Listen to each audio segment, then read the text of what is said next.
दोस्तों आज के इस वीडियो में हम बात करेंगे पोस्ट ऑफिस के अंदर अगर आप 10 लाख रुपए की एफडी करवाते हैं तो आपको कितना इंटरेस्ट देखने को मिलता है। तो देखिए पोस्ट ऑफिस के अंदर आप कितना भी पैसा जमा करवा सकते हैं। एफडी करवाने के लिए कोई भी मैक्सिमम लिमिट नहीं है। पैसा आपका पूरी तरह से सेफ रहता है। गवर्नमेंट की स्कीम है, पैसा गवर्नमेंट के पास जाता है। बैंक से भी ज़्यादा सेफ आपका पैसा पोस्ट ऑफिस के अंदर रहता है। बैंक के अंदर भी आरबीआई की तरफ से आपको 5 लाख रुपए तक का ही गाइड वो मिलता है इंश्योरेंस, लेकिन पोस्ट ऑफिस के अंदर आपको पूरा पैसा गवर्नमेंट के पास सेफ पड़ा रहता है। तो आइए बात करते हैं, अगर आप 10 लाख रुपए 1 साल, 2 साल, 3 साल या फिर 5 साल की एफडी करवाते हैं पोस्ट ऑफिस के अंदर तो आपको कितना इंटरेस्ट रेट मिलता है और कितना पैसा आपको वापस मिलता है अगर आप 10 लाख रुपए जमा करवाते हैं। तो देखिए 1 साल की अगर आप पोस्ट ऑफिस में एफडी या फिर जिसको कि टर्म डिपॉजिट बोलते हैं वो करवाते हैं तो आपको इंटरेस्ट रेट मिलता है 6.9% का। 2 साल और 3 साल के एफडी करवाने पे आपको इंटरेस्ट रेट मिलता है 7% का।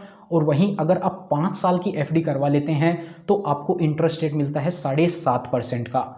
अब देखिए पोस्ट ऑफिस के अंदर क्या होता है, आपको जो इंटरेस्ट है वो क्वार्टरली कंपाउंड करके एनुअल बेसिस पे पे कर दिया जाता है, यानी कि साल भर का जो भी इंटरेस्ट बनेगा वो आपको दे दिया जाएगा। आप उसको सेविंग अकाउंट में भेज दिया जाएगा, आप उसको यूज़ कर सकते हैं। वहीं अगर आप 5 साल की एफडी करवाते हैं तो पहले साल का इंटरेस्ट आपको दे दिया, दूसरे साल का दे दिया, तीसरे साल का, चौथे साल का, ऐसे करके आपको सारा पैसा दे दिया जाता है। कंपाउंडिंग का बेनिफिट आपको देखने को नहीं मिलता है। कंपाउंडिंग आपको मिलता है बेनिफिट, लेकिन वो साल भर का ही मिलता है। दूसरे साल में वो पैसा कंपाउंड नहीं होता है क्योंकि इंटरेस्ट आपको दे दिया है, आप उसको यूज़ कर सकते हैं। और लास्ट साल में आपको एंड में क्या होगा, लास्ट साल का इंटरेस्ट तो मिलेगा, उसके साथ आपने जो स्टार्टिंग में प्रिंसिपल अमाउंट जमा कराया था वो भी आपको वापस दे दिया जाएगा। तो चलिए बात करते हैं 10 लाख रुपए अगर आप 1 साल के लिए जमा करवाते हैं तो आपको कितना इंटरेस्ट मिलेगा। 70,806 रुपये का इंटरेस्ट आपको मिल जाएगा। अब देखिए अगर आप इसमें फॉर्म 15G या फिर फॉर्म 15H जमा करवा देते हैं तो आपका TDS नहीं कटेगा, अदरवाइज़ आपका यहाँ से TDS जो है वो काट लिया जाएगा क्योंकि इंटरेस्ट रेट 70,000 है तो इसमें से TDS जरूर कटेगा। अगर आप फॉर्म 15G या फिर फॉर्म 15H होता है सीनियर सिटीज़न के लिए, इन दोनों में से जो भी फॉर्म आपके लिए एप्लीकेबल होता है आप वो भर के पोस्ट ऑफिस में जमा करवा देते हैं तो आपके इंटरेस्ट में से TDS भी नहीं काटा जाएगा, यानी कि ये पूरा का पूरा इंटरेस्ट आपको मिल जाएगा 1 साल के बाद में। वहीं बात करते हैं अगर आप 2 साल की एफडी करवाते हैं तो इंटरेस्ट मिलेगा आपको 7% का, यानी कि पहले साल बाद आपका जो भी इंटरेस्ट होगा वो आपको दे दिया जाएगा, दूसरे साल बाद जो भी इंटरेस्ट होगा वो प्लस प्रिंसिपल आपको दे दिया जाएगा। तो 2 साल पे आपका इंटरेस्ट बनता है 71,859 रुपये, यानी कि 71,859 रुपीज़ आपको दे दिया जाएगा 1 साल के बाद में। दूसरे साल के बाद में भी आपका 10 लाख प्लस ये इंटरेस्ट अमाउंट दे दिया जाएगा। वहीं बात करते हैं अगर आप 3 साल की एफडी करवा लेते हैं तो इंटरेस्ट रेट आपको बताया 2 और 3 साल का सेम है तो इंटरेस्ट अमाउंट भी आपका सेम ही रहने वाला है। पहले साल के बाद आपको मिलेगा 71,859, दूसरे साल के बाद भी सेम अमाउंट और तीसरे साल के बाद में आपका principal amount plus interest amount यानी कि 10,71,000 के आसपास अमाउंट आपको वापस मिल जाएगा।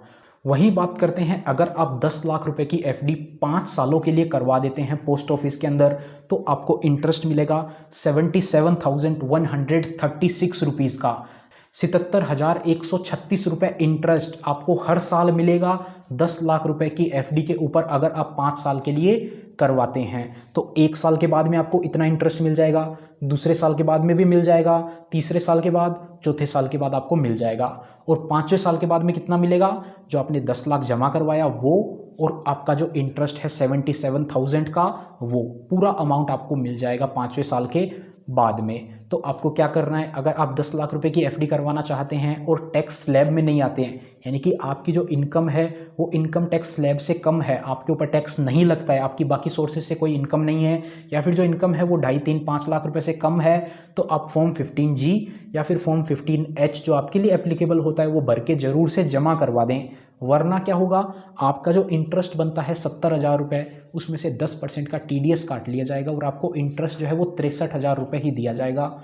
और बाकी जो 7,000 रुपये हैं फिर वो आपको क्लेम करना पड़ेगा अपनी इनकम टैक्स रिटर्न भर के। आप 1 साल बाद में, यानी कि इनकम टैक्स रिटर्न अगर आपका अभी टीडीएस काट लिया जाता है तो आप अभी आईटीआर नहीं भर सकते।